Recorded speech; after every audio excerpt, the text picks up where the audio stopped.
Welcome to the Bangalore International Centre for the third session as part of the series leading up to the Karnataka elections. We've had two other sessions earlier. The first session was a lecture by Professor James Manna, who provided a background, a context for Karnataka politics since the unification of Karnataka.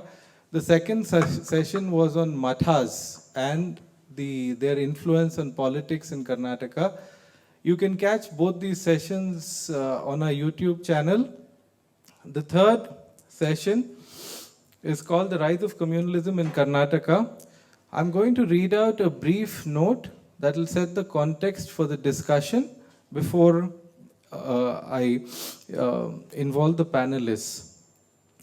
As Karnataka inches towards assembly elections, a major concern is the ferocious upsurge in communalism that the state has witnessed over the past few years and the potential impact that this will have on the forthcoming elections. The rise of communalism in Karnataka has historically coincided with the rise in the fortunes of the BJP over the past 3 decades. In the 1990s, there were 3 epicenters or communal flashpoints in Karnataka. First, coastal Karnataka, which for peculiar reasons had emerged as the laboratory of Hindutva in Karnataka. Second, the claim on the syncretic Sri Guru Dattatreya Swami Baba Budan Dargah in Chikmagalur by the BJP and its affiliate groups. And third, the dispute over the Eidgah Maidan in Hubli.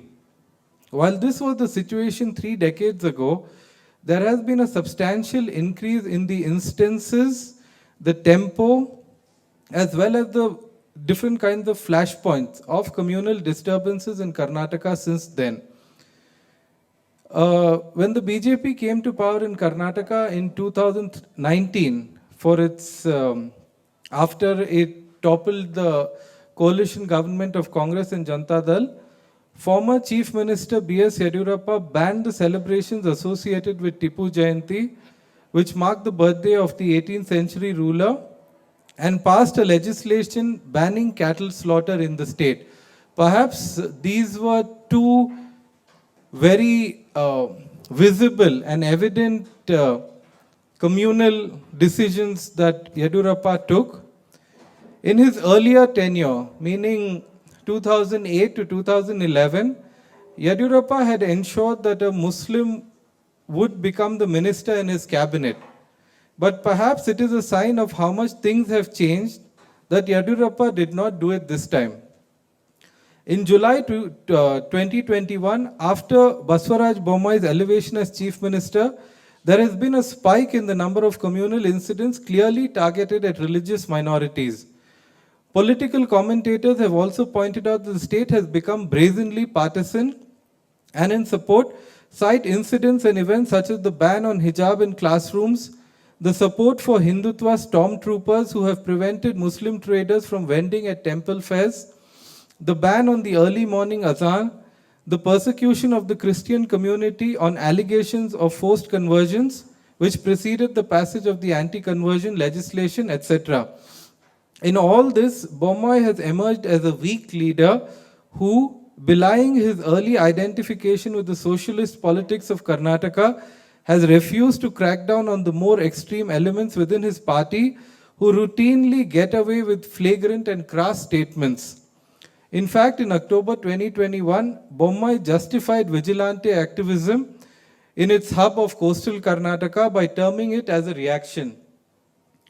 The panel discussion proposes to examine the growth of communalism in Karnataka, the character of the recent spike in attacks on religious minorities, and its implications on the forthcoming elections. A couple of questions that could potentially be discussed in detail are: Karnataka was once known as a progressive state that was a model for India. Has the recent escalation of communal incidents in the state, often backed by the state, dented this image? And has the nature of the BJP changed in Karnataka with the change in central leadership? And is this why we are seeing an aggressive increase in communal flashpoints? To discuss this, I have a terrific panel. I'm glad that I could get three of these people here. Shivasundar is a freelance journalist. He writes a regular column in a Kannada newspaper called Varta Bharati. And personally, as a journalist, I think he's one of the foremost intellectuals of Karnataka. So welcome, Shivasundar. Thank you. Shivasundar was also a close associate of Gauri Lankesh. So that sort of also something to know him by. Phaniraj, again, is an activist and someone who's fought Hindutva vigilantism in coastal Karnataka for a long time on the ground. He's also a scintillating intellectual thinker, and he's done this while remaining in coastal Karnataka. For people like us, journalists, we go there, we parachute in, we meet a bunch of people and we run away. And we come back and we write whatever we want. But to stay there and to challenge them is a tremendous act of courage, I think. And he's done this for decades. He started chronicling communal incidents in Karnataka around 2 decades ago, I think. Phaniraj was also a close associate of Rajshekhar. In fact, the two were a team. For those of you who know G. Rajshekhar, he was a great Kannada writer and he fought the forces of communalism all his life. So that's Phaniraj. Please welcome Phaniraj. Thank you. And thirdly, we have Pooja. Pooja, I know her from her writings, and I'm happy that she abandoned the cacophonous space of broadcast media to come to the more somber space of print media. And she's a very good political reporter. I've learned from her reportage in the News Minute, and she's very closely followed the spike in communal incidents in Karnataka. So welcome, Pooja. Mr. Shivasundar, I'd like to start with you. So in the note that I read out, I used the phrase ferocious upsurge in communal incidents. A lot of us will certainly agree. But in some of your writings, you've argued that this is decades in the making. I think in your article for The Wire, you said this is 25 years in the making.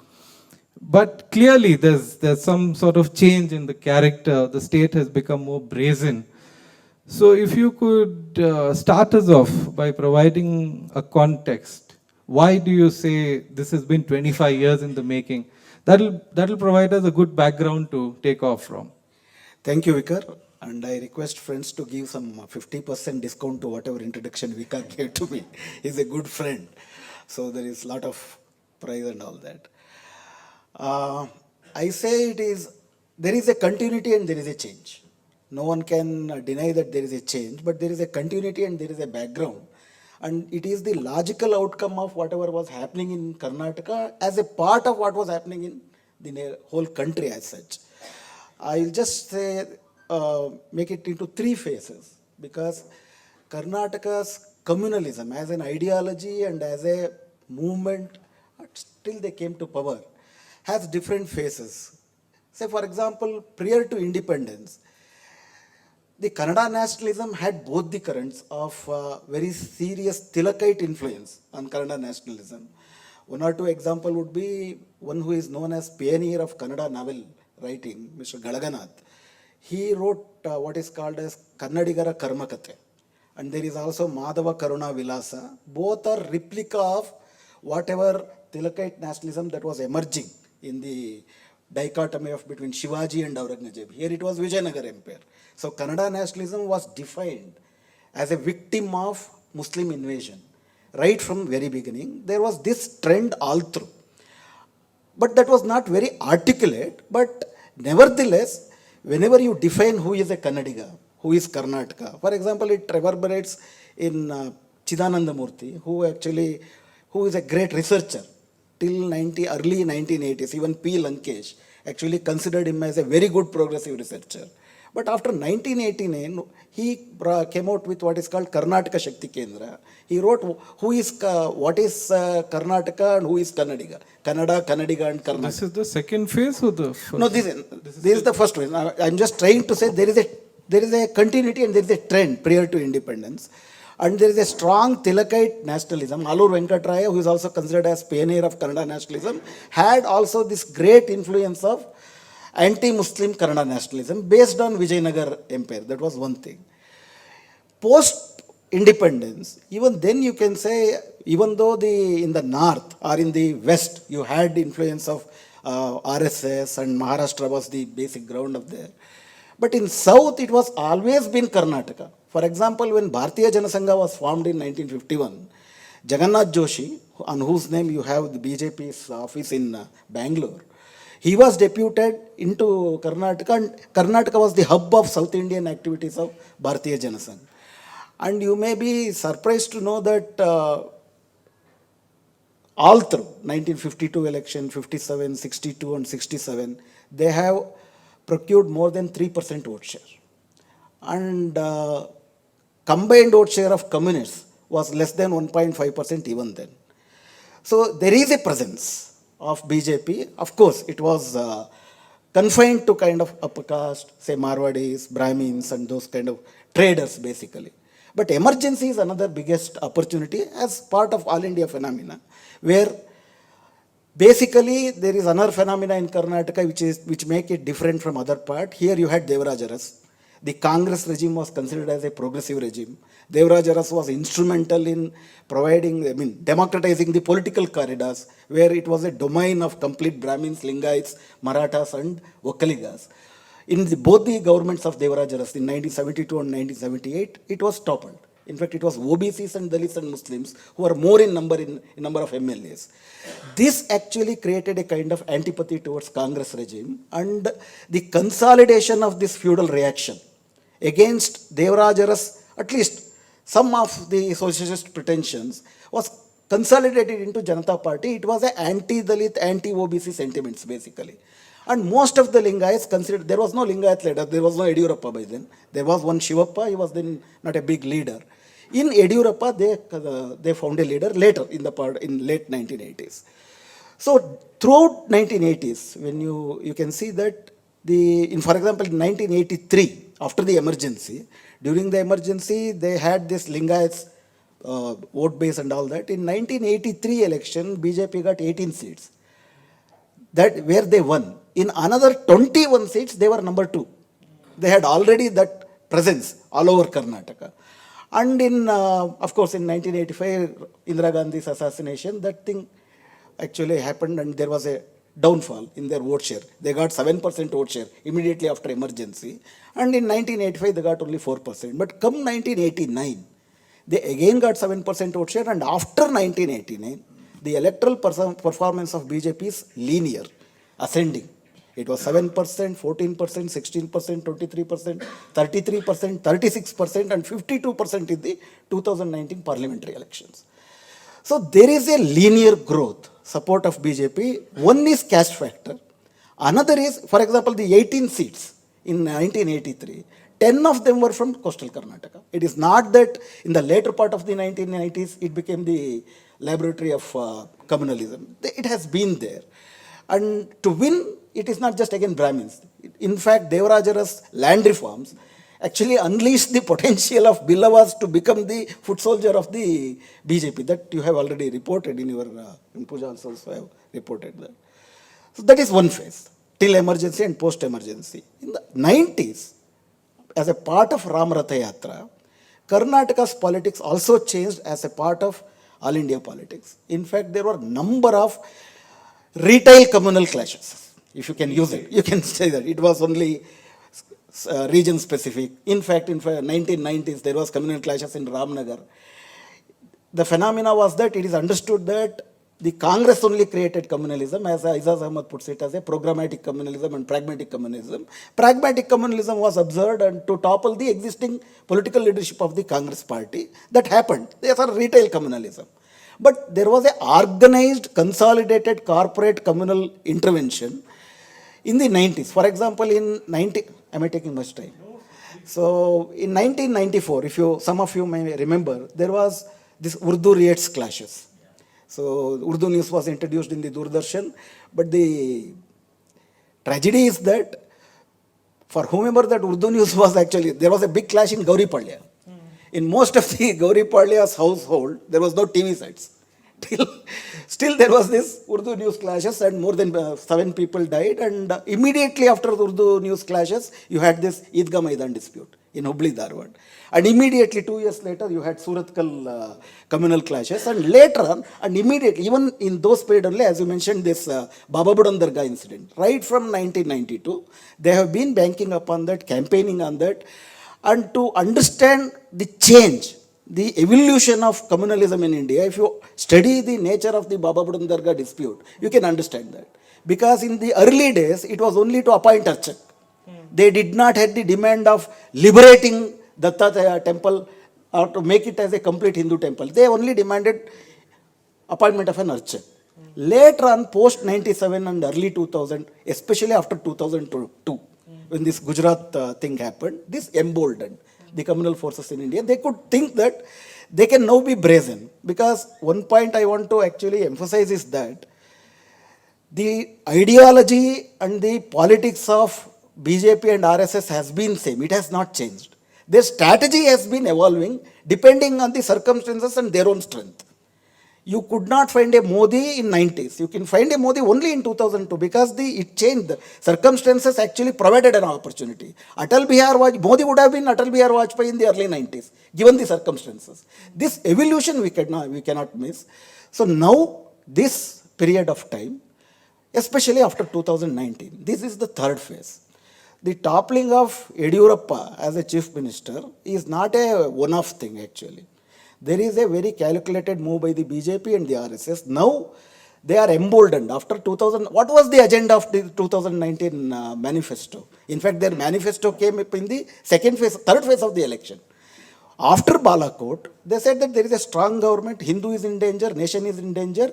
We will not provide you anything. We will provide you a strong surveillance state. And people voted, and you can see Surya Tejasvi or this Anant Kumar Hegde. Their victory was with a thumping majority of more than 3 lakh votes, 4 lakh votes. So that emboldened the RSS. Now they can come with they can completely be brazen, aggressive, and still they can electorally and politically be successful. So that is the phase in which they can say they can do away with Yediyurappa, or they can do away with Yediyurappa's influence over Lingayas. Because both Lingayas and Vakkaligas, because one point which is to be emphasized here is, the communalization is not only of the parties, it is communalization of the people at large. It is being accepted. The larger question is how people are accepting this. Earlier, one example if I can give you, S.L. Bhairappa is the face of, literary face of BJP. He was very much marginalized. He was not considered as a very big writer, novel. He's a good novelist in that sense. But his early novel, his very first novel by name Dharmastri is about a RSS leader. It was there in Karnataka, but it was not well received. But how S.L. Bhairappa becomes a candidate for the Gnanapita or anything in the whole process is that actually explains the transformation of the people at large, how they work. RSS has been working here, and RSS has been strategizing how to penetrate into different social milieu. In fact, they are successful in penetrating into Dravidian Tamil Nadu, Communist Kerala, Christian Northeast, and Lingayat North Karnataka. They have actually evolved different strategies. Even to Vakkaligas, today you might have seen in your WhatsApp messages, Prime Minister Modi has come to Mandya and the welcome banner says that the welcome banner is Urigowda and Doddanjegowda door. Most of you know what is this Urigowda and Nanjegowda means. So they are the new discovery of Hindu bygones that Tipu Sultan was killed by these two Vakkaliga leaders. So now it is acceptable. Even in 2019, see, after 2009, the parliamentary election has been always bipolar. The third JDS party does not count. Why? Because even the upwardly mobile Vakkaligas and Lingayas are actually into this whole hold of Hindu Rashtra. In the 2018 election, assembly election, the slogan of the many WhatsApp groups of the Vokkaligas was that for Karnataka Kumaraswamy and for country it is Modi. That was the. So there is this communalization in a very big way at the people at large. It has become popular, populistic. So this is the change. So post 2019, of course, it has been aggressive, it has been brazen. It is part of the national phenomenon. Even at the national, except Uttar Pradesh, in the Hindi belt, they are very calculative whenever they are giving the dose which is acceptable by the people. That acceptable dose, Karnataka has now matured to take that Uttar Pradesh dose. So I think that's what. Thank you, sir. You've explained that very coherently, very convincingly.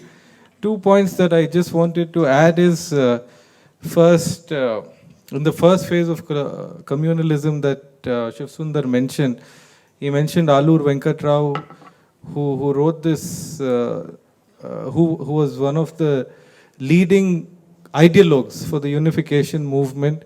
And he wrote about the Battle of Talikota, where the Vijayanagar Empire it was defeated by a confederation of Deccan Sultans. So I just wanted to add that the play, Girish Karnad wrote a fantastic play arguing against this interpretation, and the play is ongoing at Chaudhaya Memorial. So those of you who want to catch it, there's a show on tomorrow. And second, if some of you may be unfamiliar with the whole conflict around the Guru Dattatreya Baba Budan Dargah, this was basically a syncretic shrine, and it had a very unique character.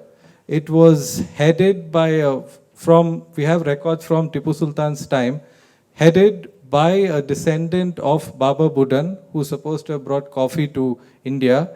So headed by his descendants, but uniquely under the Department of Muzrai, which traditionally controls temples. So the conflict began in 1970s with the Waqf making a claim on the Muzrai department. So this interdepartmental conflict, interdepartmental problem assumed sort of massive communal overtones, and from 1990s we see people like Gauri Lankesh, Girish Karnad, all the progressive ideologues of Karnataka going there, standing there, getting arrested. So I just wanted to add those two tidbits. Over to Mr. Phaniraj. Phaniraj, Shivasundar has provided a terrific context for us, an overall Karnataka context. I'd like it if you focus on coastal Karnataka. Give us a similar background, a historical overview, because it's disturbing to see young people.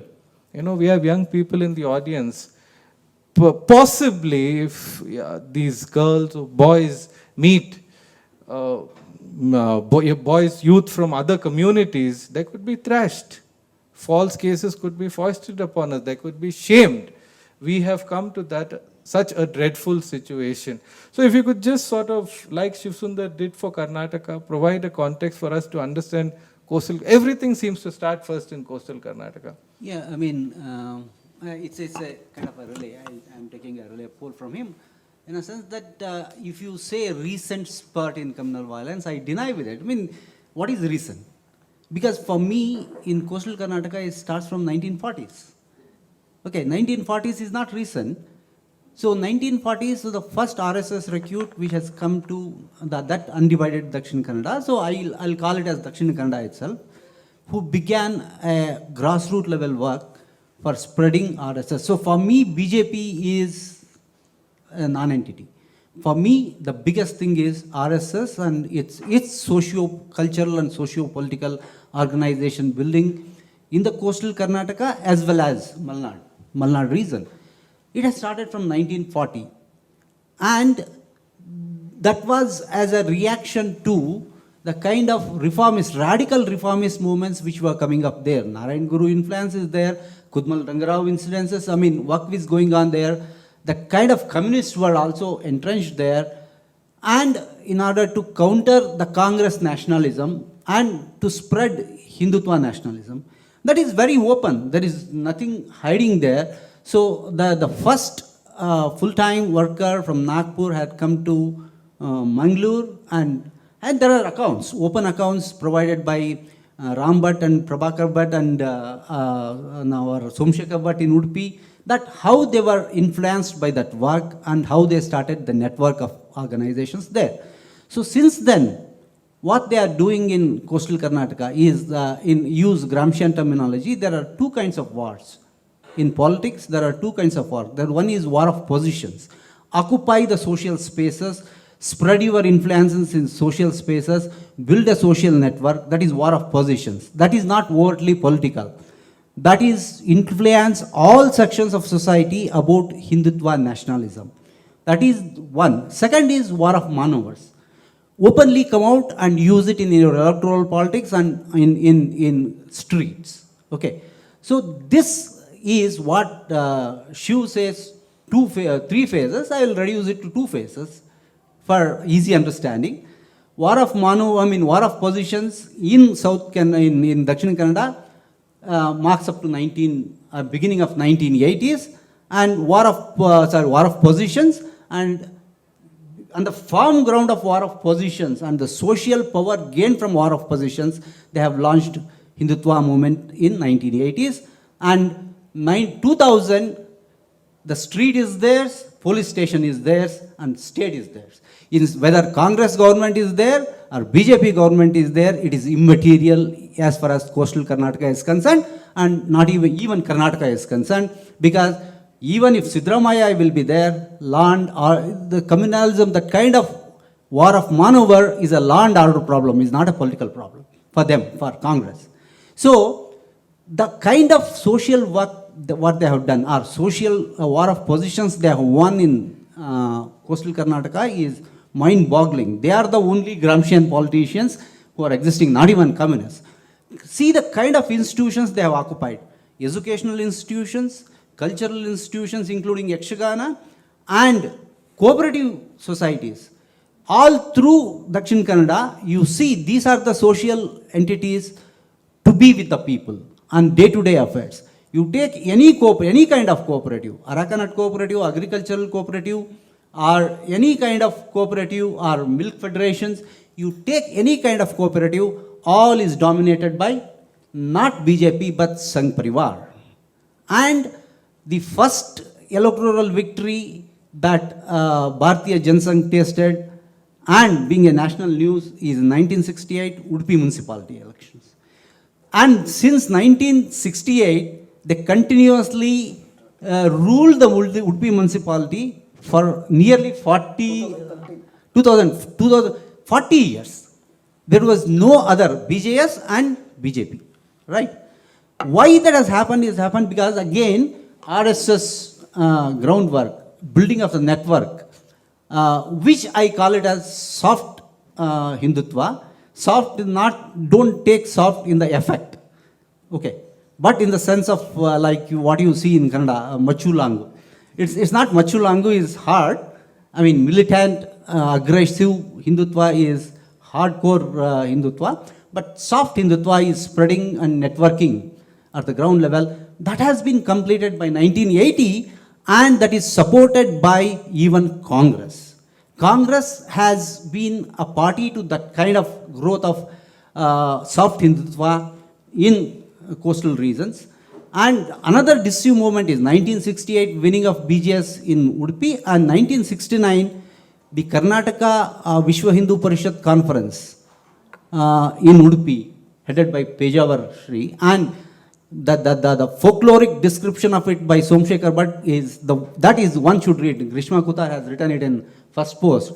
You should read part 8, where Somshekar Bhatt proudly says how 40,000 people gathered there, and how Udupi people, common family people, opened their doors to the delegates and accommodated them. That is the way, that is the war of positions. That is winning the people. Okay. So whichever government is there doesn't matter.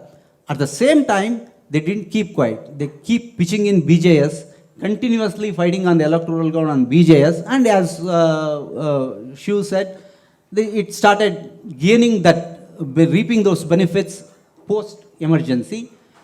Until that, it was a socio-political movement and it became an aggressive political movement in 1980s. 1980s, you can see it is coming to the street and it becoming a mass movement. Shilanyasa movement was such a huge movement. It started with nowhere until that RSS and Sangh Parivar could organize such a big things. 1,000, 2,000, 10,000, 1 lakh. And when Advani came finally in Rath Yatra in 89, Mangalore Nehru Maidan, which holds only 50,000, there was 2 lakh gathering in around 1.5 kilometers area, Nehru Maidan, and Shivram Karant participated in such meetings. Shivram Karant participates in such meetings, understand what is the war of positions and winning the war of positions. From there on, waging war of maneuvers. A political struggle is a luxury for you. Even if you lose war of maneuvers, there is your position entrenched there, which cannot be snatched by anyone. Now, to cut the long story short, what BJP is having in 2019 now is having 3 cards. One, a victory of war of positions waged by RSS and Sangh Parivar until 1980s, which is called as a soft Hindutva card. And post 1980s and especially 2000 onwards, the 2 districts are ruled by Vishwa Hindu Parishad, Bajrang Dal, and Hindu Jagarana Vedke. The streets are ruled by them. Not only now Brahmins, all sections of people, including Dalits. You look at the Bhajana Mandirs that I have spread. Look at the kind of subaltern support what they are having. All come from whatever may be that who is at the top, who is at the bottom, who is in the street, who is being killed, who is being jailed. But that is a willing affair. That is a willing affair. So now, if you are saying that if it's a people's movement, only people's movement, what you can see in coastal Karnataka is Sangh Parivar peoples. Because they hold the people. They can call the people.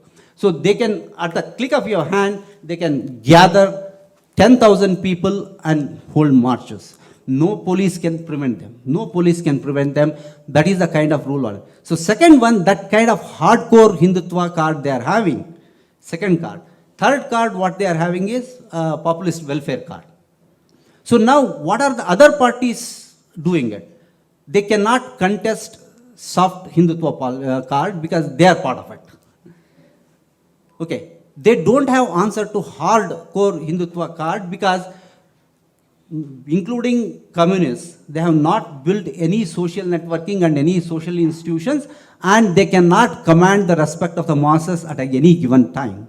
At any given time, as Shiv explained, even the land reform movement is because of communist movement, grassroots level communist militant fighting, and Billavas got the lands because of the communists. Now Billavas are handsomely in the bag of Sangh Parivar. I don't say BJP, Sangh Parivar, and can support at any time yet. So that is the second thing. So you cannot fight because you have not worked towards that. Since war of aggression or war of maneuver, you can launch only if you are having war of positions.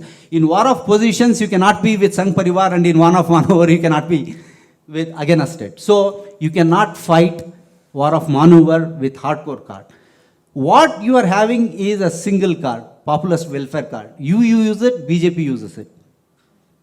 Okay, so 2023 elections are issueless, waveless, drab elections where BJP can use 2 cards as joker and win anywhere.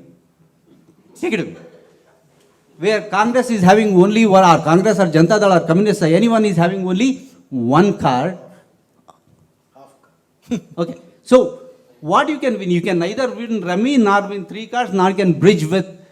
But the one which is having 2 jokers is a very luxurious position. I am pessimistic from my activist position, but unless you understand this reality, you cannot fight this. You cannot fight BJP. So what is the hope? What is the hope is whenever you launch war of maneuvers, you may fail.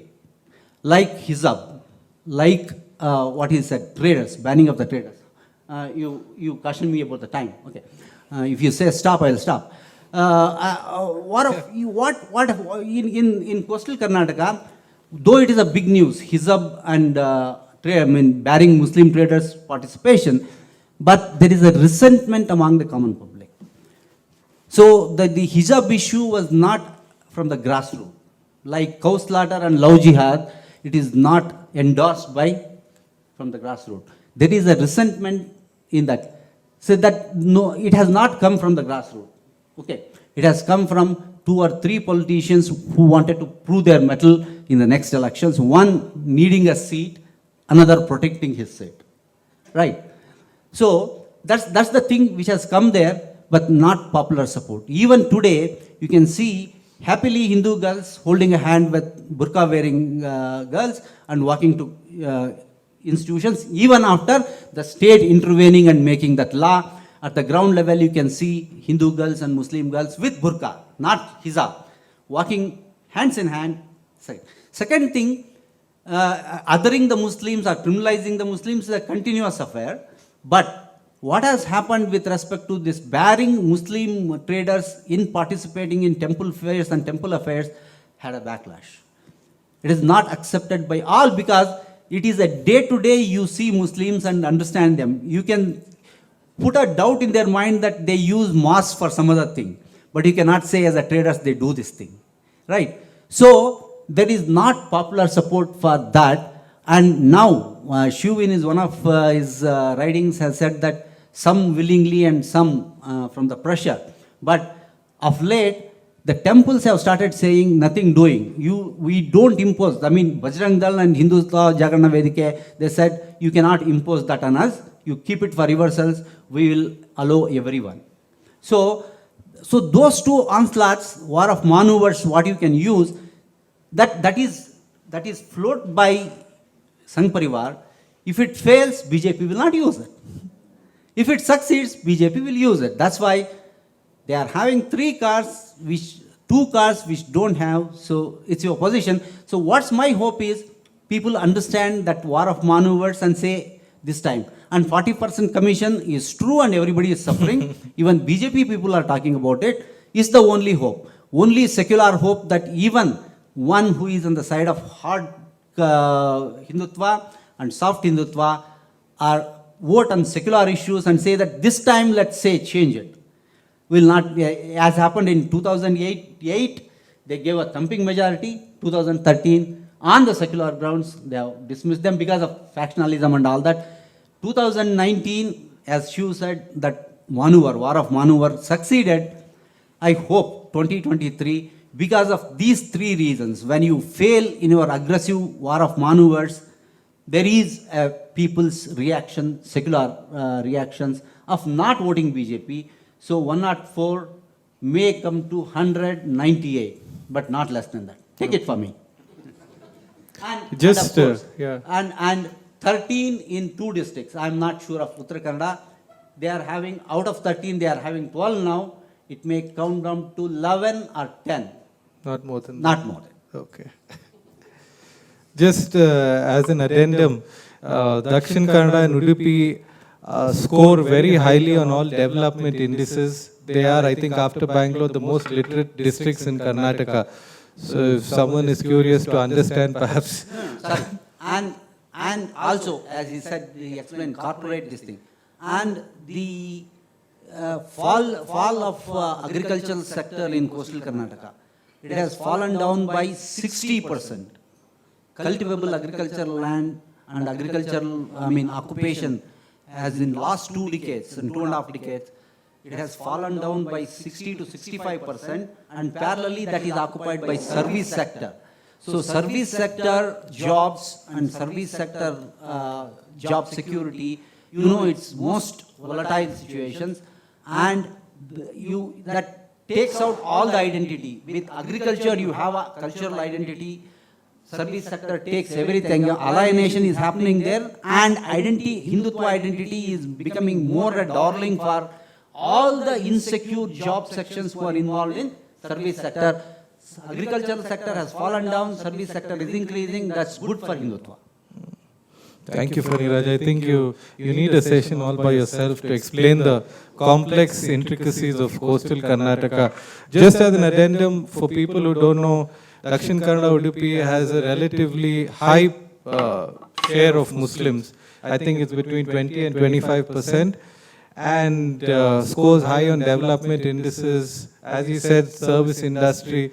So the entire region is far more prosperous, has more in common with North Kerala than with the rest of Karnataka. So it's completely different. To understand coastal Karnataka requires a separate session. It's fascinating. Thank you for that.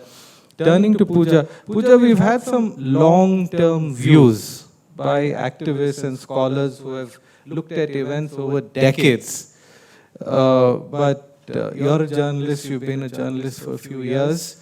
So can you sort of share your observations on the distinction between the earlier BJP and this BJP, and even with this BJP, with Yadurappa and Bommai, and share some, if you have some anecdotes about your reporting, you know, about, you said you've spoken to Sharan Pampwal, a notorious leader of the Bajrang Dal, who speaks freely to the media. You can go sit and he'll tell you whatever you want. Gives you quotable quotes, evocative quotes. Very, very fascinating character. So if you can share some of this, you know, two parts. One, changing character of the BJP based on your experience, and second, your own reporting experience about communal issues. Thank you. There's a lot that's been... It's on? Okay. There's a lot that has been spoken about, pre-Yediyurappa, post-Yediyurappa, the 2019 to 2020 when he stepped down, and then Bommai taking over. And of course, by no stretch of the imagination, I know Yediyurappa is often called secular, but in his second term as chief minister, we saw the attack on pub and churches in coastal Karnataka. So we cannot call him completely secular, but he is somebody who had a grip on the party and the leaders, which means that he could at any point of time he wanted step in and say, this is where I draw the line. Right? And we saw that during his last term as the chief minister. Just after COVID, we saw an attack on Tablighi Jamatis, and there was, it was one of the pet projects of the Hindutva forces, going after them, saying that they are primarily responsible for the spread of COVID. And I remember Basavaraj Bommai was then the Home Minister. He was very, very happy to speak to the media and say, oh no, we are going to tag them, we are going to hunt them down, we'll use their mobile network to find out where they are and bring them, ensure the spread is contained.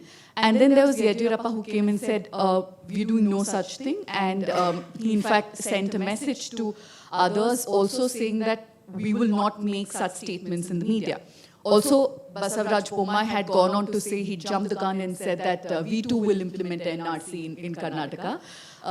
And of course, Yediyurappa had called him and said, we have no such plans and it's not even feasible, and we have no plan to even initiate such a program. So there were shades, there was some sort of a balance he would try to strike, be it because of political compulsions or some say he's not a communal man, he's a deeply religious man.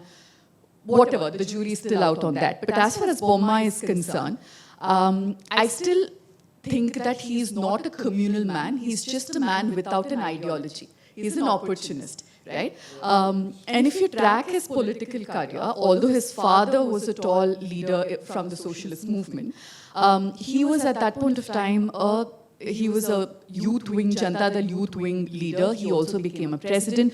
But beyond that, he did not have an identity of his own. And he was a drifter in that sense. So when he joined BJP, it was just out of opportunism. Which year was it? He joined the BJP in 2008. Even at that point of time, people close to him think that he did kind of seriously debate between joining the Congress and BJP. He was somehow persuaded and he joined the BJP. He was a water resources minister. He did a bunch of things. He was, anybody's man, right? But I think post 2014-15, he saw an opportunity that if I'm communal, if I say the right things, because he was a spokesperson, he interacted very closely with the media.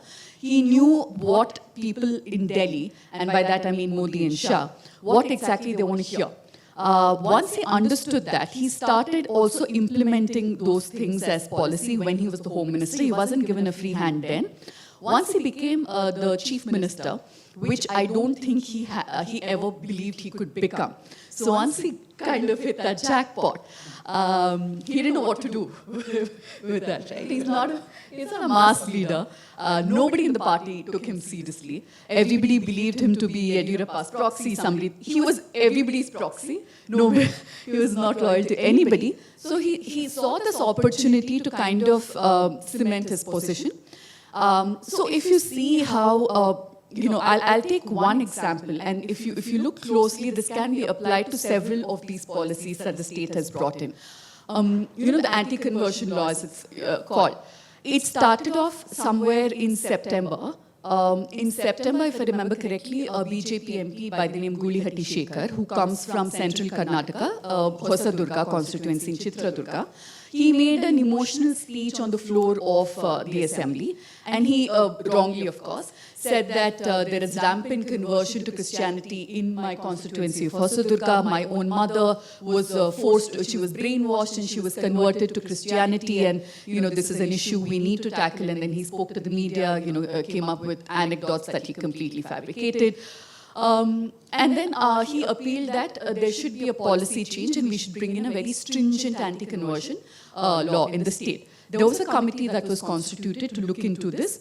Incidentally, the Chitradurga district commissioner, deputy commissioner, beg your pardon, had constituted a committee, and they looked into seven cases of conversion that he flagged off.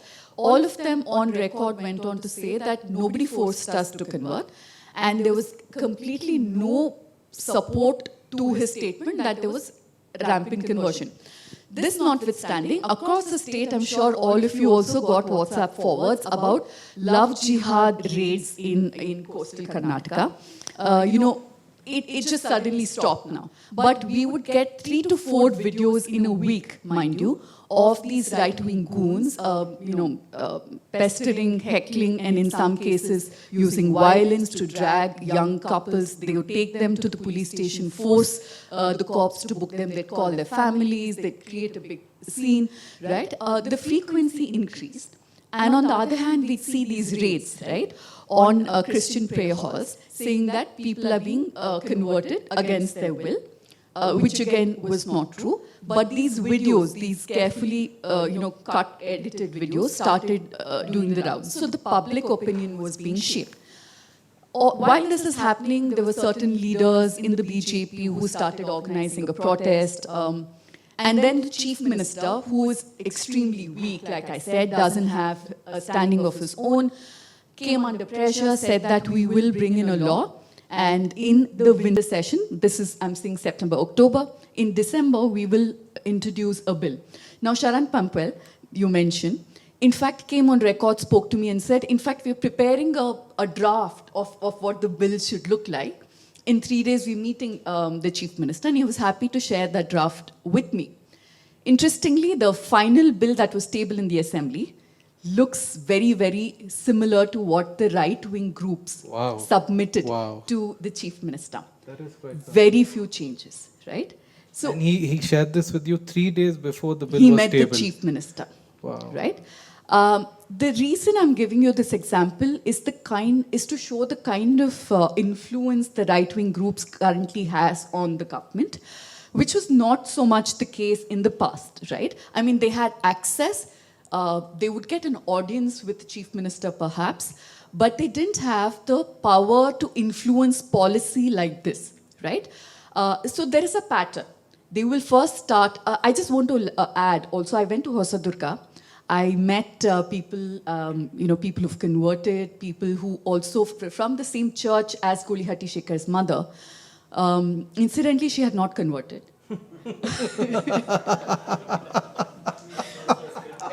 She attended Sunday Mass for a while, and she found comfort there. She made a few friends, and she was a regular. But officially, she had never converted. No, that sect doesn't have pink card as conversion. Yeah. She herself contradicted what her son said. Correct. Yes. She did. But who cares, right? I mean, facts are not facts.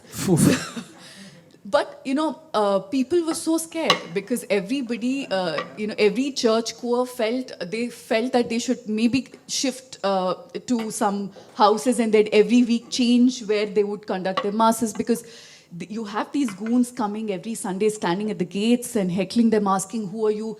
What was the religion of your mother? Who are you married to? Why you a Christian?" It's uncomfortable questions, right? So in that sense, they were successful in scaring people, but the district did not find, the administration did not find anything to support this claim, a lie that was made in the assembly, and crores of rupees were spent on investigating it, researching it, and now we know how it has become a policy. There are just 3 cases filed from then to now under this law. One from Bangalore, one from Chitradurga, one from a coastal district, I think Dakshina Kannada, I'm not too sure. So yeah, clearly nothing was rampant, right? And this is, the reason I give this example is to show how, and this we've seen in the case of hijab, though it started slightly differently, we've seen this in a whole host of this free temple campaign that the right-wing... 2021, I think, at the end of 21. 21, yeah. So this, again, free temple, people keep talking about how the temples are under the Muzrai department, and the money that is given by Hindus to these temples are being used to maintain other departments given to mosque, church, all of which not true. But who cares? The chief minister went and said that we will bring in a law to free temples. They have incidentally shelved this project because it is not sustainable. The money that is taken from richer temples, right, 10% of the richest temples, is used to maintain other temples which don't have money, which don't get enough money to pay their archakas for maintenance, for cleaning and such things. 10% only. So when they realized that it is not sustainable, because you will have to then close all of these temples. There was resistance from within the community and they had to drop this. Nobody knows that it's been dropped. They don't talk about that in the media. But this is what we've seen. So it is partially politics that has led to, almost 2 of these Hindutva pet projects a month at an average. But what is disturbing is the fact that it has been accepted by the people. I have reported from the ground during hijab and a few other incidents, and I see that youngsters, 18, 19, 20, 21, speaking the same language as these right-wing goons. The WhatsApp forwards that people are getting, they are accepting it, they are believing it to be true and acting upon it, which is so dangerous. In Mandya, we saw a young woman being heckled by a group of Bajrang Dal, was it, or Hindu Jagan Vedike, one of them. Yeah. And I spoke to the boys, Muskan, right. So I spoke to those boys, and of course they were brazen. And they said, what is wrong in it? In Kannada, they said, namgligidella kododilla, nam hudgirigidella bidodilla. Why should our young women be treated differently, and why do they get special privileges? So this has been put in their brains, and they have started accepting this victimhood, right, of Hindus. And that for me is something that we will see the repercussions of over the next few years and decades. The reason for this, I think, is primarily, and we were talking about this just before the session, if you look at the neighboring states, Tamil Nadu has had a long Dravidian political movement.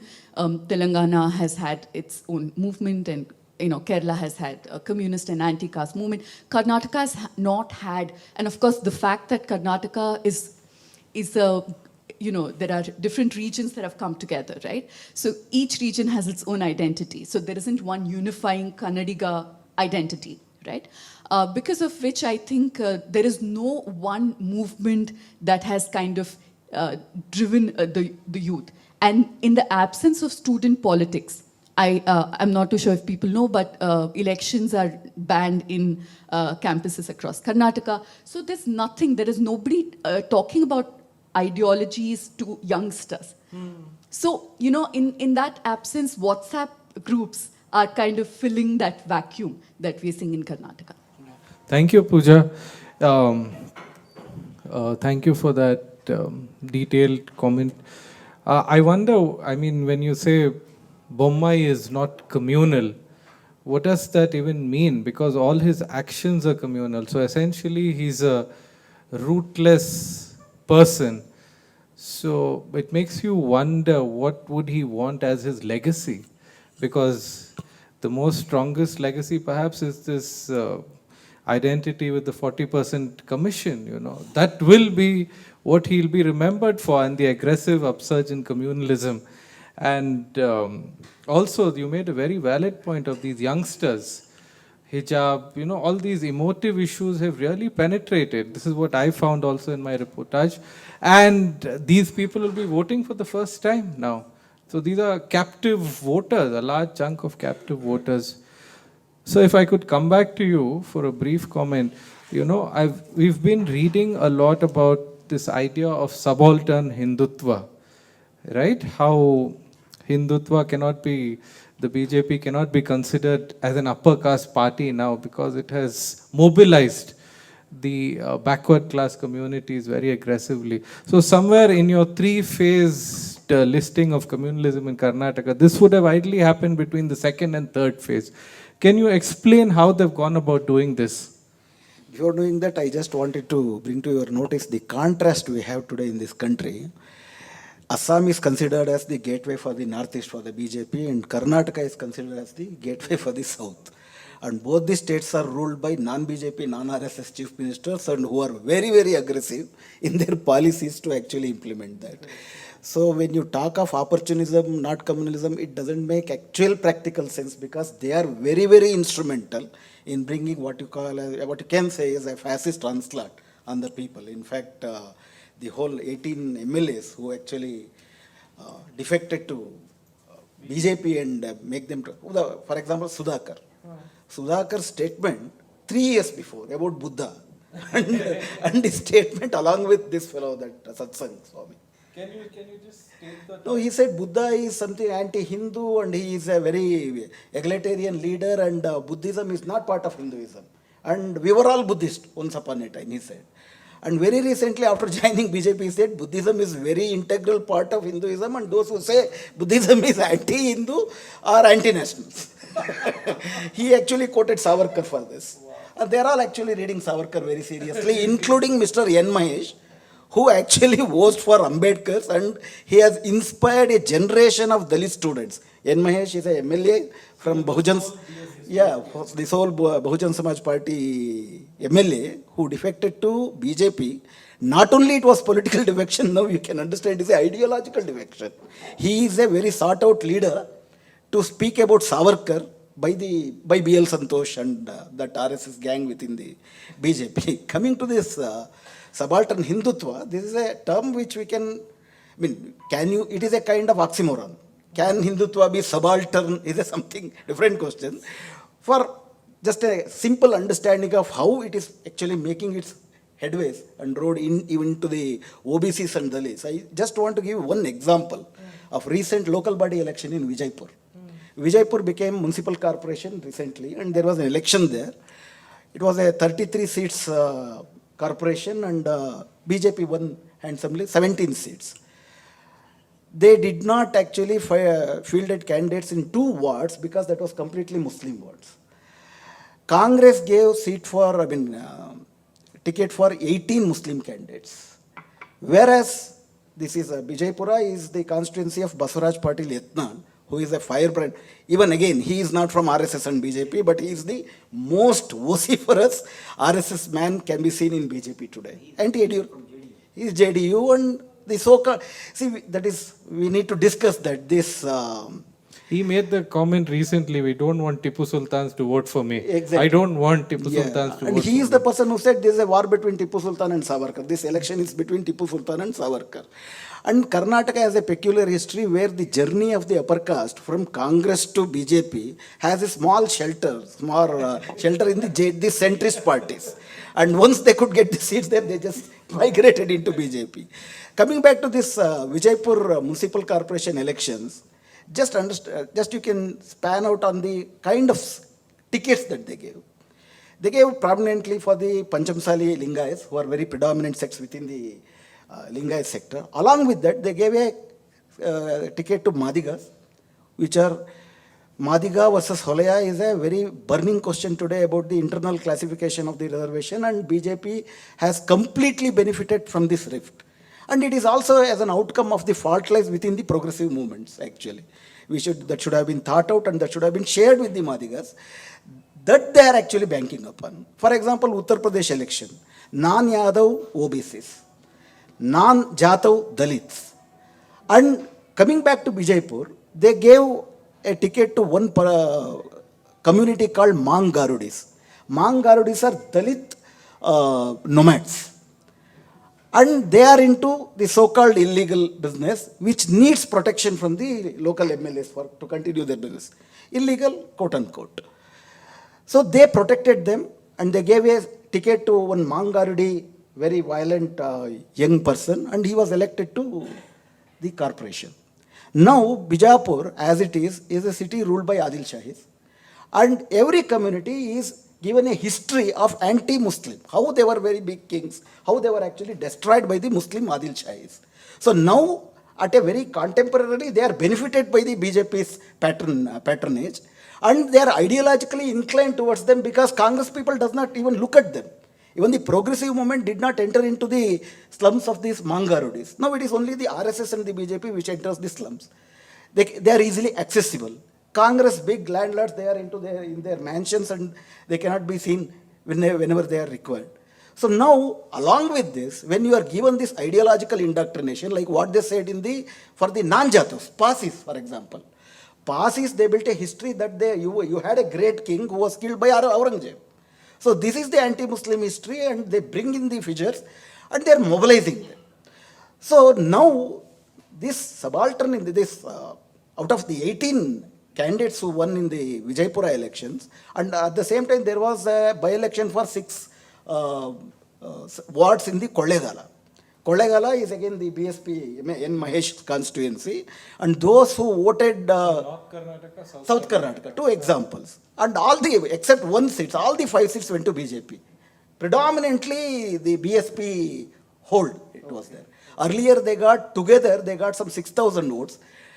Now the 5 candidates who contested in the by-elections, one got 5 votes, another one got 10 votes, another 15 votes, and the rest of the whole majority votes went to BJP. This is not an opportunistic vote. There is a very strong, or as Fani said, not only in South Kannada, RSS has been working at the grassroots level with different strategies. Of course, religion is one trump card that they use. Along with that, continuous bombardment of the communal ideology has been going on with them, and they cater to them. They make them corporate, they give them MLA seats, they give them false promises, and of course they give them some funds also. Especially the lumpen proletariat, a group which has developed in all the communities because of this neoliberal onslaught on the economy, because of no opportunities. This has become a business also. This gives them a regular sustenance. So this has been improving. In fact, as I said earlier, if you analyze the electoral performance of the BJP, except that 2013, even in 2013, if you actually club all the 3 factions of the BJP which went independently, it comes to 33%. Correct. Across the community, it's not Brahmins, it is not, it is OBCs, it is Nayaks, it is Madigas, it is Panchamsali Lingais, it's Vakkaligas. And in 2018 elections, they got 36% votes. And in 2019 election, this is the contrast, Lok Sabha elections, where Janata Dal and Congress went to the elections together. They went to election together in the earlier. Sir, I understand this, but what I'm not able to understand, and which perhaps can't be discussed at this point because it's a longer discussion, there is Hindutva as an ideology. There is a certain theological disjunction with this penetration of backward caste. And at some point, the backward caste should realize, the Dalits should realize. So this is not happening. I mean, this subalternizing of Hindutva is a process that's been gradually ongoing for 3 decades. Yeah. In coastal Karnataka, you mentioned the Billavas, which is nothing but a toddy tapping community, a backward caste. Large numbers, completely part of Hindutva. So this in a way, this is Sanskritization also that's been taking place, an imitation of upper caste practices. Somehow they are made to feel part of. So I don't know. This is a different discussion. We can continue. No, I just add but one I thing. think we are running out of time, sir. No, just one last question to Phaniraj. In your narrative about communalism in coastal Karnataka, perhaps you missed out the role of the PFI, because the Muslim is created as the other, and then the PFI steps in as an aggressive representation of this other, which subsequently keeps increasing the tension. Right? I mean, there are the Hindutva groups that are becoming incredibly powerful, and then you have the PFI, which in its own way is trying to challenge this onslaught. Now PFI is banned. What are your comments on the PFI? Because in Karnataka, I think PFI was the strongest. PFI is the strongest in coastal Karnataka, apart from one slight presence in Mysore, in Narsimraja. I mean, again, that needs a lot of time to explain the evolution and influence of PFI, and I don't wash that idea which my media friends again and say the growth of PFI. PFI is not having kind of a what do you say? They have not captured the Muslim community as Sangh Parivar has captured. Sorry to say that. A large section of coastal Karnataka, the Muslims doesn't endorse PFI. PFI is a minority among Muslim communities. They are aggressive. They take on Sangh Parivar aggressively on the same thing, that the same language which PFI uses. Let us play kabaddi. Let's play kabaddi. Okay, so let's decide. And the another slogan is, this is semi-final, where we'll take out Congress, and then final between us. That's a stupid statement which anybody can make, looking at the community strength in this thing. And PFI has become a tool in the hands of Sangh Parivar to portray entire community as such a militant sections, which is not. And hence Muslim communities, because I work with them, I work with the community organizations of Muslims, which you also knows, they are wary of PFI, and PFI doesn't represent Muslims of this. Now, for only benefit of Sangh Parivar, they can portray PFI as a representative of Muslims, which is not the case. So it's very hard for moderate Muslims to explain that away. So that takes a long time. Okay. But one small point, I mean, give me 2 minutes. Sure. I beg you, in the sense that subalternization, what you call, I can call it as more popular, Kantarization of communities. Sorry, Kantara. Kantarization of subalterns in coastal districts. In a sense that what you can see is Kantara is that lumpen. Sorry, lumpen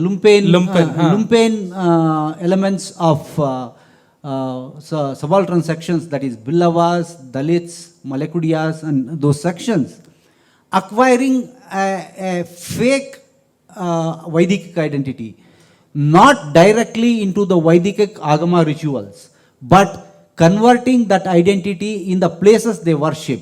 Now, one phenomenon which has taken place, subalternization, I don't want to go and explain, but what has happened now is all the Bhutasthanas and Daivasthanas have been Vedicized. Okay. So if you just want to add, what is a Bhuta, please? Bhuta is actually a living Dalit or Adivasi community person who has fought against the injustices happening to his community, against landlords, against the people of power, and have died in that. And that is a will of the people to remember them, to preserve the fighting spirit of the community against the powerful.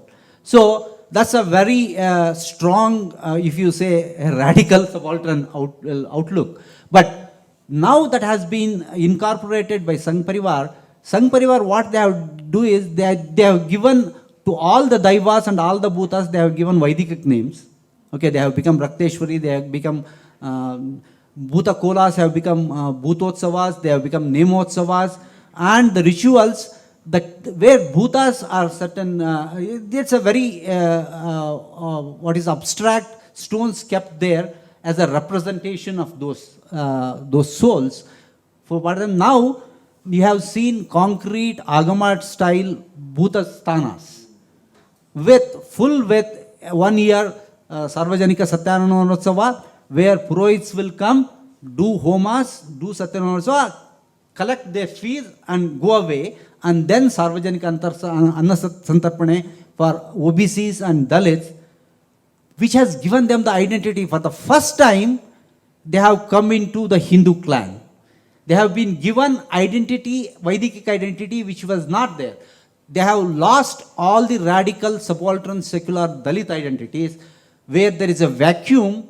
Hindutva has incorporated them. So that has been made as a Indian culture, not Hindu This is culture. classic Sanskritization. That is Kantarization. Kantarization.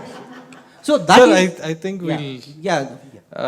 I'd like to stop now and open this up for questions. We have 20 minutes.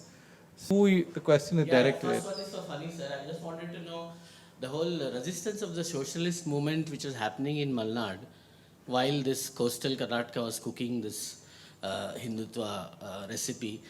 How did the role of the socialist movement which was happening just next door, was there any resistance? That is one question. Second one, from North Karnataka, since I'm from there, I'm going to speak a little bit on that. I just wanted to say that in North Karnataka, we don't see RSS at all. There is no presence, more or less zero. Apart from Specifically, you're talking about Bijapur. Bijapur, Gulbarga, Bidar, Okay, I would say. okay. Not Hubli. Hubli, of course, has a strong That's a RSS. very blanket statement because RSS has a presence, as we Presence, know. but maybe not the kind of influence they have elsewhere, like in coastal or Fair Hubli. enough, okay. Presence has started now. It's a new project, but what I see there is that the more affluent people become, they move to the right. That's an interesting Ideologically. And caste, of course, plays a role, like Panchamshali, etc. But maybe it's a hangover of the feudal, like we were talking of the feudal disappointment. Earlier they were all Congress, this upper caste. Now they're all moving to BJP. But within the subaltern, the more affluent they become, I see that they're moving to right. The idea of India shining, probably, I don't know. It's a speculation, but that's the question to Shiv sir. Yeah, you please answer it. No, you can take one at a time because there'll be interesting questions. When you say that 1980s, mind that by that time socialists should have built a war of positions, which they have not built. Definitely, because neither the communists nor socialists have built a war of positions. You don't find their presence in any institutions, even in Malnad. They have not built the institutions, they have not built they have not seeped into the societal institutions and created a social network. So by the time a war of maneuvers started by Hindutva, socialists didn't have their only political institutions, but not social institutions, and they were incapable of fighting that one of maneuvers because they don't have war of positions. That is my clear understanding. I can go on arguing about it because by that, the only militant struggle what they want is land reforms movement, that is a radical social welfarist movement. It should have created a social base and a socio-cultural atmosphere in Billavas as well as the communities in Malnadu, which left has definitely failed, that they have to pay the tax now. Sir, your response. I broadly agree with what you said. In fact, that is the tragedy of the caste system in this country. Unlike the racism, where you have racism should be abolished, but except few individuals and few organizations, even the anti-caste movement is now not there. There is demand is for caste equality and not annihilation of caste. Ambedkar said there is a hierarchy. Hierarchy goes down below. Anant Eltumda has conceptualized it further. Based on caste, you cannot fight anti-caste movement, being identified with a particular caste. It is not emancipatory, and as you said, the affluent sections incline towards kind of Sanskritization and Brahminization. And Varvar Rao, if I remember him correctly, had once conceptualized that Brahminism is ideology of the property. It is a spiritual justification for isolation from the community. Every community and every individual needs a kind of spiritual justification for his selfishness, collective selfishness or individual selfishness. And that actually, once you get mobile, upwardly mobile and want to be selfish, Brahminism and this Hindutva whole order becomes very handy. And you alienate from your community, and that's what is happening, and that's perfectly correct, and that is the social base, what they call as aspirational class. We had a lot of discussion about who voted for Modi in 2014. We were talking about aspirational class. This aspiration is not a problem. Being opportunist and selfish is the problem. And they promote that very consciously. And you also look for Hyderabad liberation movement Yeah. for 4 decades. Don't say RSS is not there. So, Mr. Raghu. Yes, so I have a very small point. I'd like you to say something about the Parashurama statue that was established recently in Dakhin Kannada. And the figure of Parashurama highlighted with the Bhutas folding the hands to him, being subservient to him. This is for funny. That's what is called as Kantarization of subalterns. I have a brief comment and a question. My comment is that what you said about Karnataka seems to resemble what happened in Gujarat, that the RSS came, that Marathis came from Nagpur and Bombay, they came to Baroda. And between 51, when the Sangh was formed, the BJS, and till the late 70s, they only had a single-digit vote share. But when they took the state, they have kept it for 25 years. So I think the trajectory that you spoke about in terms of vote share, I don't know whether the same thing will happen here. My question is it the case that we will see in Karnataka and other parts of India what has happened in Pakistan, that to survive democratically, all parties need to be communal? So that is taken out of the equation in one way, and then you can fight about the other things. That there's no real difference when it comes to the minorities between PPP or PML. They all have done a communal ideology in politics. Are we going that way? I think I broadly agree with that. We are precipitating towards that. There is a Hindutva hegemony over all the parties. I can just give 2 examples which you know very well. I have read your book also. In fact, what about Ram Mandir thing? Each and every party in the Uttar Pradesh election, including the BSP, including the AAP, Congress, everyone started their election campaign in Ayodhya, and they had a competitive communalism and competitive promise to say that we will build a grand temple than the BJP. This is the Hindutva hegemony, and lot of things is discussed about this Bharat Jodo Yatra. Even during the Bharat Jodo Yatra, in fact, Rahul Gandhi stayed in Srirangpatna. It was actually, there was a break for 3 days. None of the people from Bharat Jodo, including Rahul Gandhi, in fact, Sonia Gandhi also flight down, they did not visit Srirangpatna, Tipu's tomb there. In fact, after entering Jammu, who was invited? In fact, the person who was instrumental in actually that Asifa's thing, So he was, first he was invited. When there was a backlash, he was not shared dais. But Rahul Gandhi actually went into the media and said that he is apologetic about it. So this is the hegemony. Not that they are both are same, but this hegemony thrives. Even take, for example, this economically weaker sections reservation. This is a Brahminical thing, which actually undo with the very concept of social justice. And who framed the original bill? It was the Congress. And who welcomed it? It was Mallikarjun Kharge himself. And Modi is on record saying that in 2019, it is the bill presented was the bill that was prepared in 2013 by Jairam Ramesh. So I think there is even BSP. For example, take UAPA. Even in the context of 1920-21, that film is going on.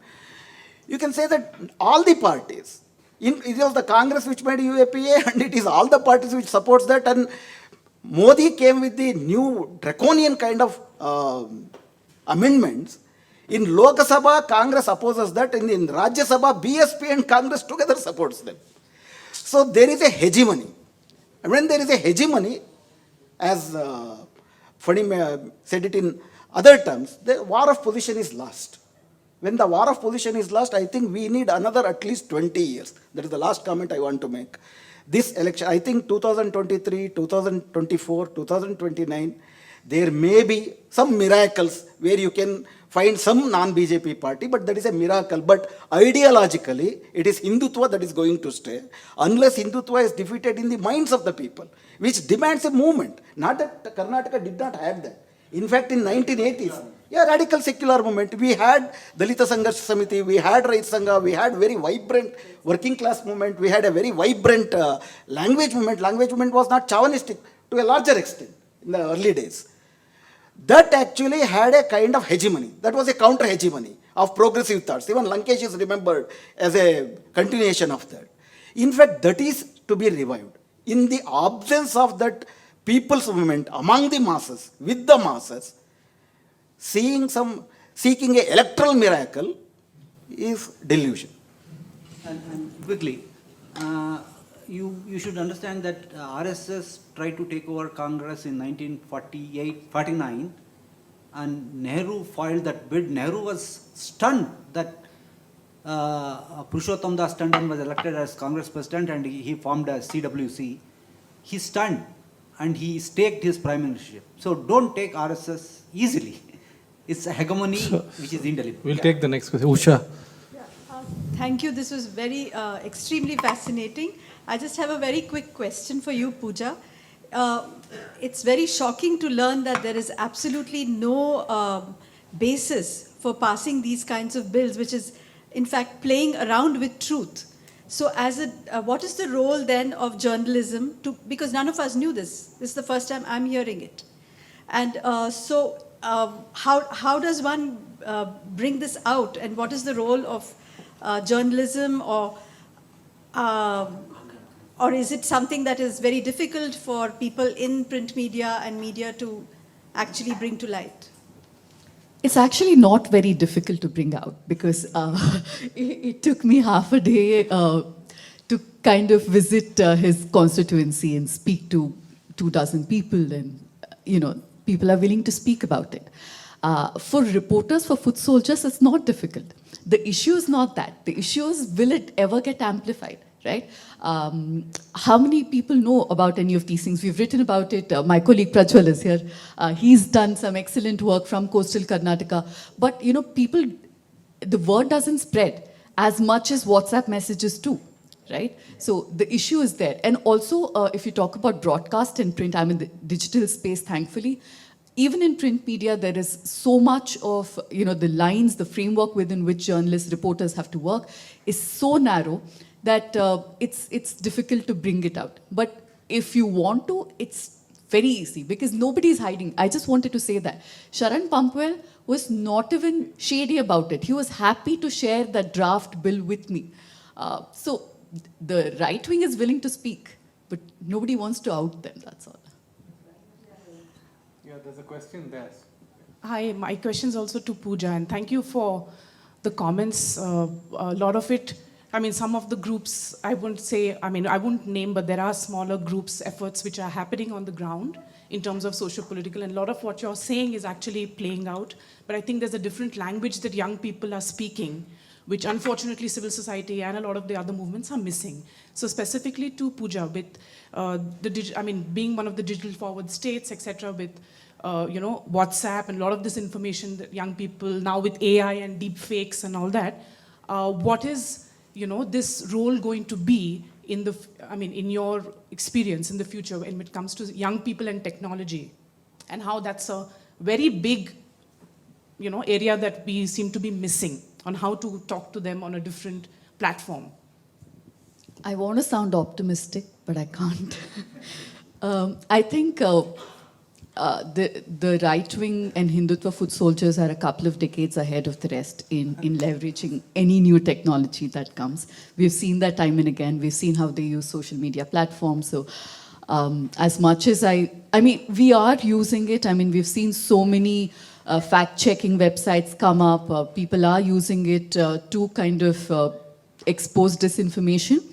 But they have the means, they have deep pockets, they have the reach that we don't have. So there's only that much you can do. Quickly to say, you need a hardware for software. Media can be a software, but you don't have a social networking on the ground level, grassroots level to be hardware. We should be very clear. We should be very clear. I come from a fairly political family, or at least I did. My earliest memory of my father is visiting him in the jail in Shimoga after I participated in the cargo to Satyagraha. But I'm also ashamed to say that most of my family is now very saffron.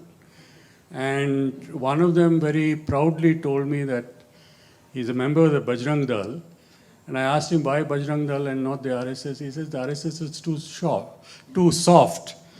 And I'd like to know if some of these internal contradictions, as well as the contradictions born of caste, etc., in the medium term, if not immediately, might loosen the hold of the saffron mafia of today.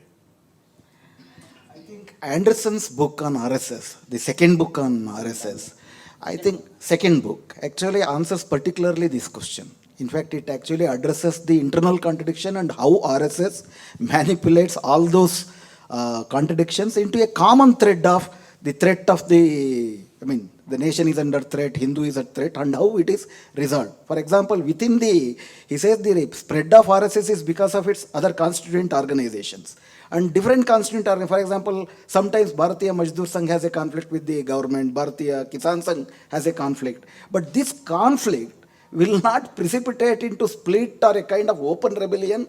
Like very occasionally in Goa, we had one RSS man splitting from the main body, and after the Mansoor firing, there was a kind of rift between the BKS and the RSS, but never it went to the extent of open rebellion challenging the policies.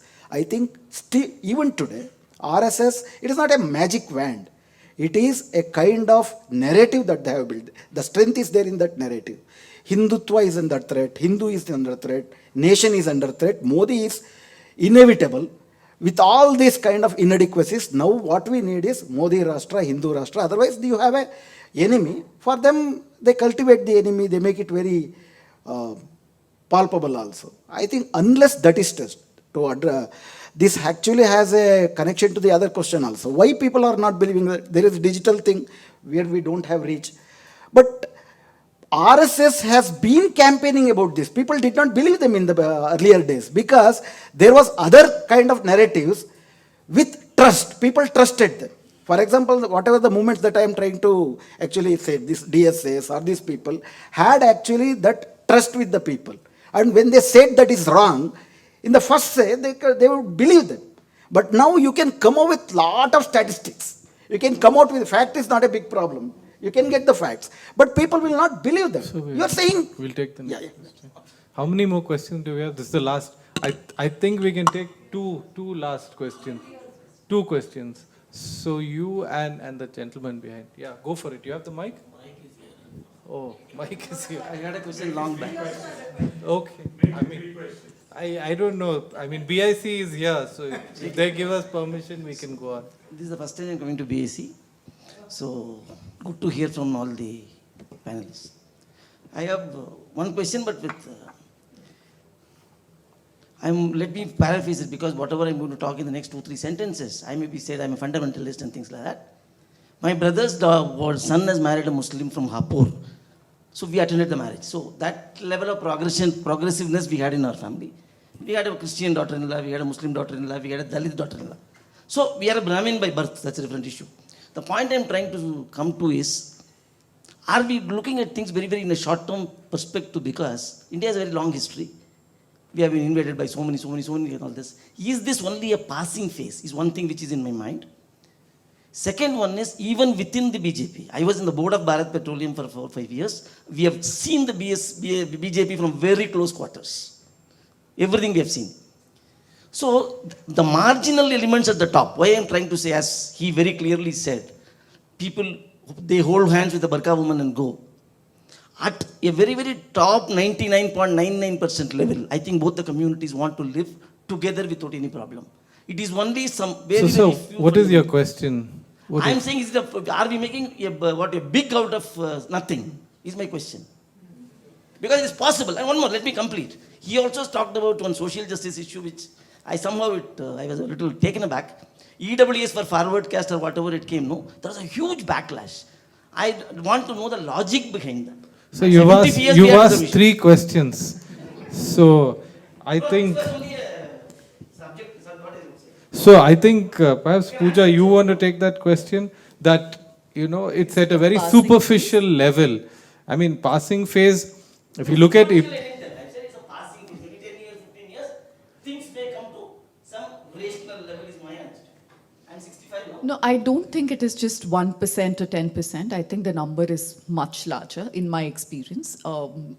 See, I think the conversion, when I say conversion, I mean into thinking like the Hindutva forces, has already started. It's only a matter of time before they act. Right now, they're not acting upon it. So they've known someone from when they were 2 or 3 years old, so they continue being friends with them. But how long, right? If you are continuously, because let's remember, we do what we do, we go back home to our lives, they are persistent, they're at it every single day, right? And in different forms. They don't come to you as RSS, right? As I was saying, Mazdoor Sangh, Kisan Sangh, they don't know they are with the Sangh Parivar, but here is a familiar face who comes to your house when you need something. So I start trusting that face. Now, finally, after 10 years, if that face comes to me and says, maybe you should, distrust this person, then finally vote for the BJP, I will, right? Yeah. So the war is fought on multiple levels. I think we should keep that in mind. And maybe right now only we are seeing it at the superficial level because also we are such a self-absorbed urban group in that sense. But rurally, I think it's more successful. Thank you, Pooja. I kind of wanted to ask, like on the grassroots level, what successful mediums have you encountered in inciting a criticality against Sanskritization? And second question, sorry. We don't have time. I think we'll take one question. We are past the limit, 8 o'clock, and the BIC people are hovering, so they'll shut the doors. So what are successful strategies to challenge Sanskritization? The revival of the progressive movements, grassrootizing the people's movements, and building the trust for the alternate vision. These are the things which is time tested, and we are lacking that. As friends have suggested, it cannot stay forever. But the resistance is sporadic. If it has to bring a change, see, all rebellions cannot become revolutions. Latin America has seen a lot of rebellions, it didn't bring a change. A change requires a very systematic, alternate kind of organization, narrative, social, political, ideological, and everything. If that can be done, that cannot be done overnight. It cannot be done in 2023 or 24, 29, but at least if it is planned, when the trust is gained, democratic trust is gained by the people's movement, I think then only it will result in electorally. They tried for 100 years. Let us not forget that. It is their 100 years effort. So what about something like the Dalit Sangarsha Samiti? Yeah. It has been successful to some extent. No? I mean, over the past few decades, in terms of spreading the ideology of Ambedkar and resisting Hindutva. I would request a separate session on this. Okay, the last question. Seeing the incidents, like I see that, the supremacist ideologists, seeing the dawn of year 2014 as real freedom, nothing but the gateway of Brahminism, which I feel. So, am I wrong or?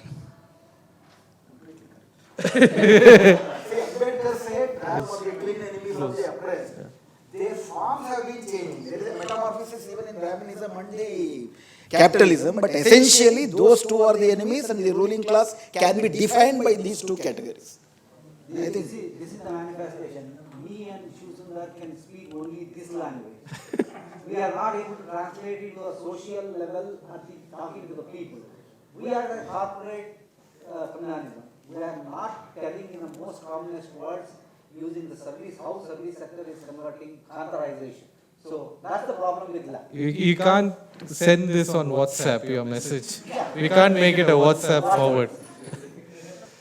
Thank you, Shivasundar. Thank you, Phaniraj. Thank you, Pooja. It was a terrific session.